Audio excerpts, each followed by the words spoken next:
how important is it to clearly establish land rights and a system for monitoring these projects ahead of time before that investment occurs?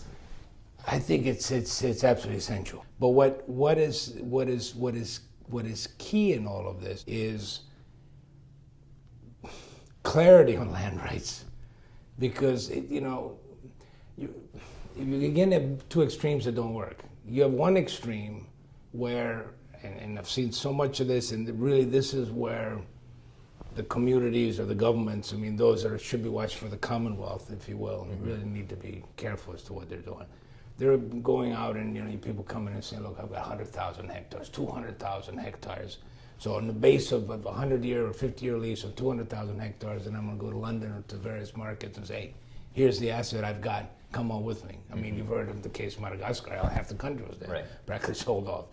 It's illusion. I mean, it's illusion to both the person that thinks that they've got value, and it's really illusion for one that's buying into it.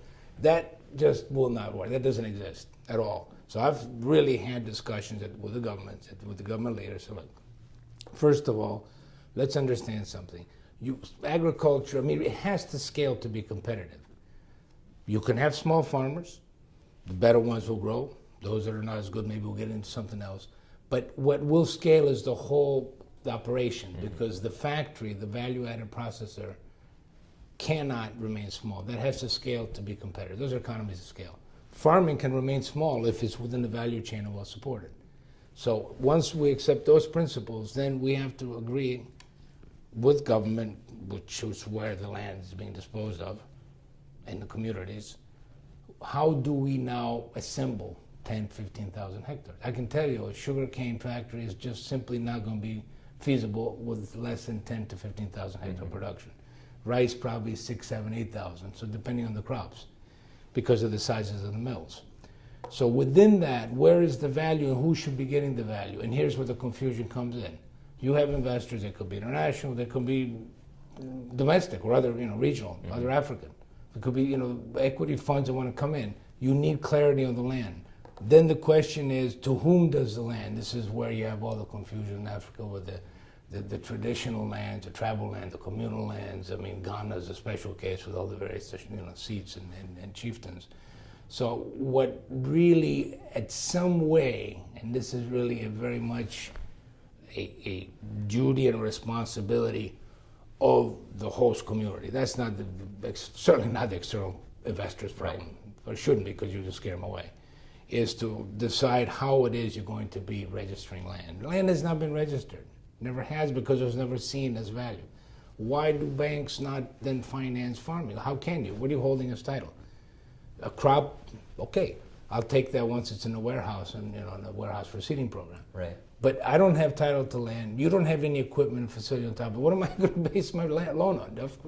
So you're actually pauperizing the farmer. You are literally taking away a potential value that even the smallest farmer would have with his 2 hectares of land, or 1 hectare, whatever he might have, or she. For most farmers happen to be women, actually, in Africa. So and then that's a whole separate other issue, socially speaking.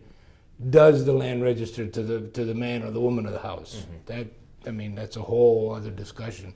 But the key is having some form of certainty at the unit federal level, but with the interest of the communities as to how we're going to go about resolving it. You're going to resolve it differently in Ghana than you will in Mali, than you will in Liberia, that actually has probably the most advanced, because of the connection to the U.S., of where land was titled, which it never really was elsewhere in Africa. Right. So for me, very simply, we have to get there. How we get there is really something that would be, and I know it's a big focal area, but you're going to unlock an awful lot of wealth once you start doing that, because you're going to then see banks able and willing to do the commercial kind of loans, farming loans that they're not doing now.